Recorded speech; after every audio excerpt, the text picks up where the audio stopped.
Hallo? Ek hoor jy is op soek na grimeerwenke. My sê moenie bekommer nie, ek het jou.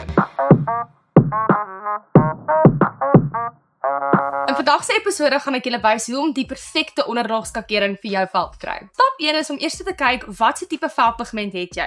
Het jy 'n ligte velpigment, 'n medium velpigment of 'n donker velpigment en dan skuif jy oor na jou ondertoon toe. So daar's 3 verskillende ondertone. Jy het 'n koel ondertoon, 'n warm ondertoon of 'n neutrale ondertoon en as jy dit weet, gaan jy die perfekte skakering in onderlaag kry. So hier's 'n wenk wat ek vir julle gaan leer om presies te kyk watse tipe ondertoon jy het as dit kom by jou vel. So jy gaan na jou are kyk op die palm van jou hand en dit gaan presies jou sê watse tipe ondertoon jy het. As jy na my are kyk, kan jy sien dit is blou pers. Dit beteken ek het 'n koel ondertoon. As jy blou-groen are het, dan is jy 'n neutrale ondertoon. En as jy 'n groenerige are het wat half meer soos 'n emerald green is, dan het jy 'n warm ondertoon. So jy moet jou oog baie mooi oefen om presies te kan sien watse skakering is in 'n onderlaag. So as jy 'n koel ondertoon het in jou vel, dan gaan jy kyk na 'n onderlaag wat 'n pinkerige ondertoon het. Half 'n pinkerigheid, iets soos hierdie.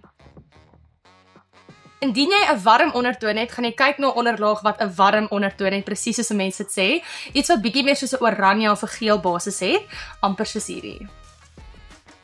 Indien jy 'n neutrale ondertoon het, gaan jy kyk na 'n onderlaag wat 'n wit basis het. So hy het nie 'n pinkerigheid of oranjigheid in hom nie, hy het 'n wit basis. Hy's presies neutraal soos mense dit sê.